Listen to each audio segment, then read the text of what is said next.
Sometimes when life gets heavy, you do not ask for help. You disappear. You put your phone away. You read messages and tell yourself you will reply later. You let calls ring. You avoid people you actually care about. And then you sit alone, feeling two things at once: relief and guilt. Relief because, for a moment, no one is asking anything from you. Guilt because a part of you knows your silence is starting to create distance. That is what makes this pattern so confusing. You are not disappearing because you do not care. You are disappearing because caring feels expensive when your mind is already overloaded. And if you do this often, you may have started to tell yourself a painful story about who you are. Maybe you think you are unreliable. Maybe you think you are emotionally weak. Maybe you think you only know how to be present when life is easy. But most of the time, this is not a character flaw. It is a stress pattern. It is what happens when your nervous system decides that the fastest way to survive pressure is to reduce contact with the outside world. Some people react to stress by reaching out more. They talk more. They ask for support. They process everything out loud. Other people do the opposite. They become quiet. They pull inward. They reduce input. The world starts to feel too loud, too demanding, too immediate. And even simple things begin to feel strangely heavy. A text message feels like a task. A conversation feels like a performance. A small reply starts to feel like something that needs the right tone, the right energy, the right explanation. And if you are already carrying work pressure, family stress, private disappointment, burnout, loneliness, or the kind of sadness you cannot easily explain, even one small interaction can feel like one more weight on top of a stack that is already collapsing. This is why disappearing is rarely about not wanting connection. It is often about not having enough psychological space to manage connection. But there is another layer to this. Especially if you are the kind of person who thinks deeply, notices other people's reactions, and does not want to burden anyone.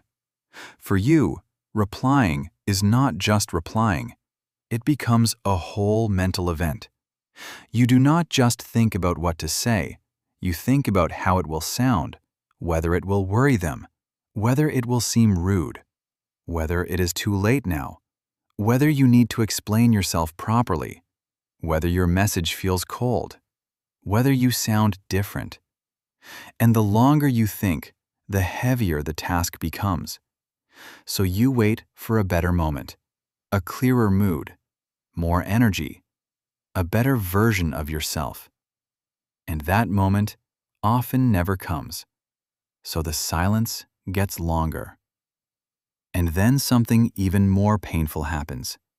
Your brain starts turning the silence into identity. You stop seeing it as a reaction. You start seeing it as proof. Proof that you are bad at relationships. Proof that you cannot handle life. Proof that something in you is missing.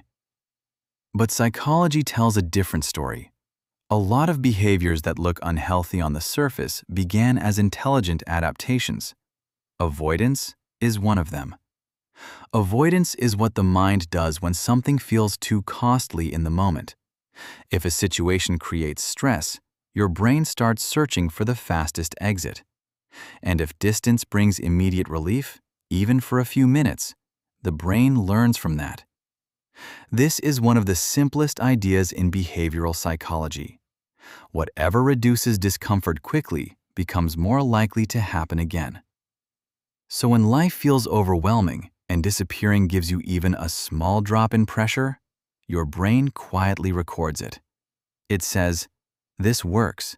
Do this next time too."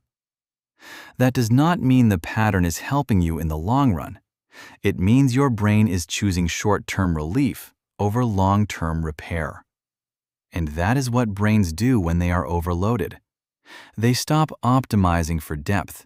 They start optimizing for safety. This is why disappearing can become automatic, Not because you planned it, not because you wanted distance, but because your mind has linked absence with temporary relief. The problem is that relief fades quickly, and then shame arrives. You start thinking about the people you ignored. You imagine what they must think. You tell yourself it is probably too late now. You assume they are disappointed. You assume they have noticed the pattern. And the longer you stay away, the harder returning feels. This is where cognition makes the pattern worse, because once you disappear, the mind starts filling in the blanks. And when you are stressed, the mind usually does not fill in the blanks kindly. It creates worst-case explanations. They probably think I do not care. They probably see me as unreliable. Now I need a perfect explanation. Now I need to say something deep enough to make up for this silence. Now a small reply no longer feels small. Now it feels like reopening a wound. So you delay again. And that delay creates more shame. And that shame creates more avoidance. This is the loop.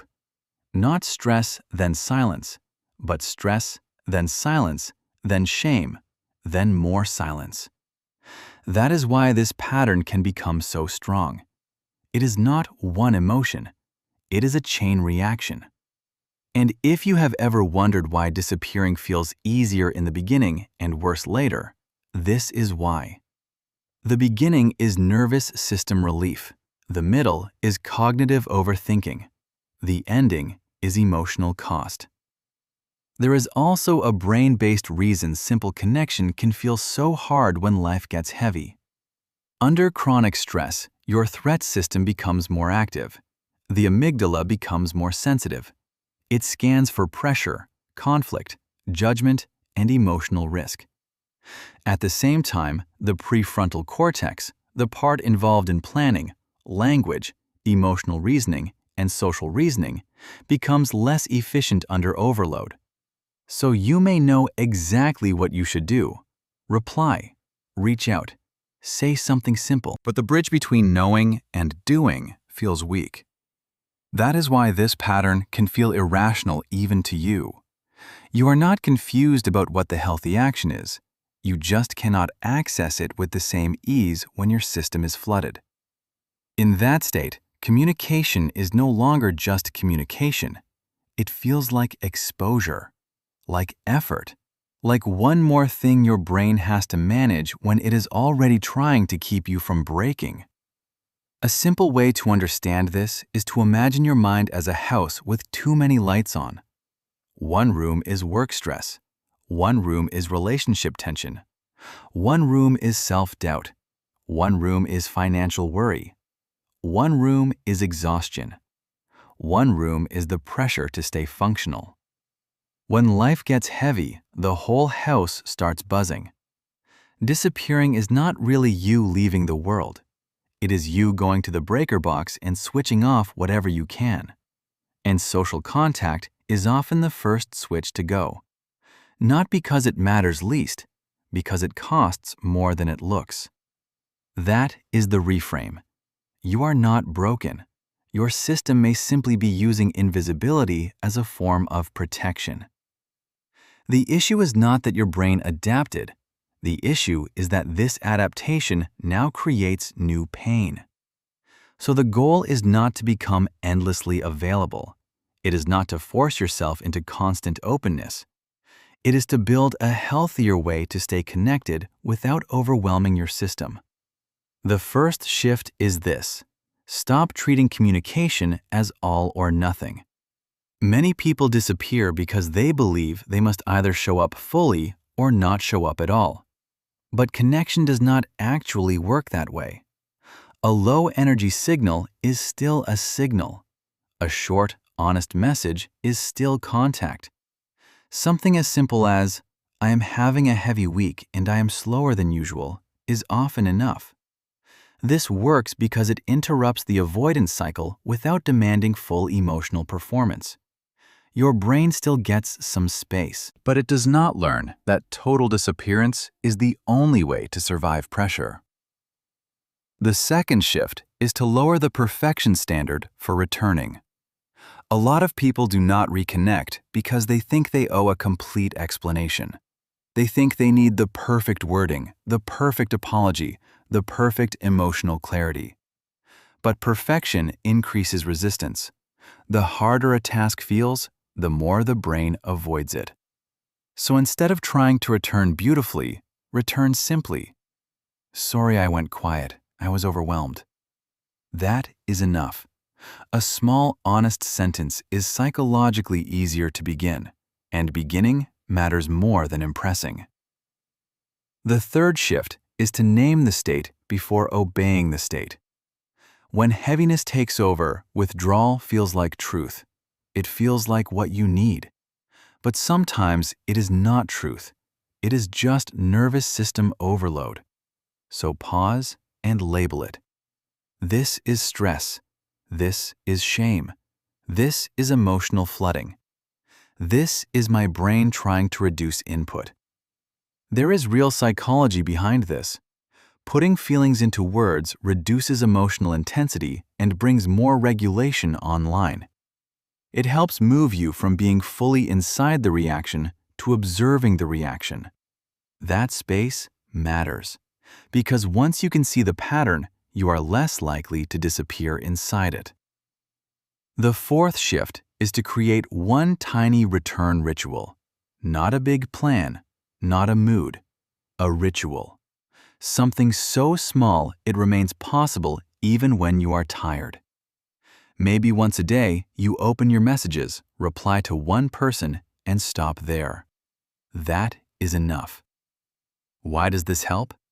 Because stress weakens decision-making. Rituals reduce the need to decide.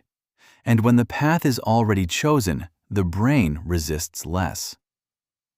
The fifth shift is deeper. Stop interpreting your need for distance as proof that you are hard to love. For many people, disappearing is not just about stress. It is about being seen in an unfinished state, not polished, not useful, not okay. Somewhere inside, there is a belief that you should only be visible when you are composed. So, when life becomes messy, you hide until you can return in a more acceptable form. But real connection is not built on constant composure. It is built on honest repair. Secure relationships are not created by never struggling. They are created by learning how to stay real without fully vanishing. That might sound simple, but it changes everything. Because now the goal is not to never retreat. The goal is to retreat without erasing yourself. To stay faintly visible, even in hard seasons. That is the mental model worth remembering. When life gets heavy, your brain mistakes invisibility for safety. And for a moment, it is right. Invisibility lowers pressure. But only for a moment. What actually lowers long-term suffering is gentle visibility, not full exposure, not emotional performance, just one honest signal that says, I am still here, even if I do not have much to give right now. That is how you stop the loop from becoming your identity. That is how you stop silence from turning into shame. And maybe healing here is not becoming the kind of person who never disappears. Maybe it is becoming the kind of person who knows how to go quiet without going unreachable. Someone who can need space without making absence their only language. Because disappearing does not always mean you do not care. Sometimes it simply means your stress has taken the shape of silence. And growth begins the moment you learn to leave one light on anyway.